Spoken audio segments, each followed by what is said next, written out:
So my squirrels are here and they're waiting for their peanut butter sandwiches. So let's make them their sandwiches.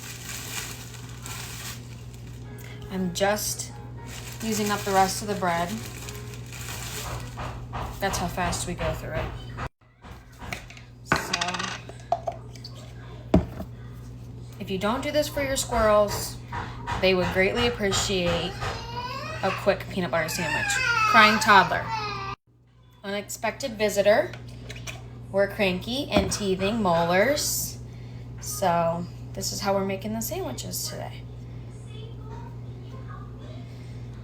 You, me, and sister.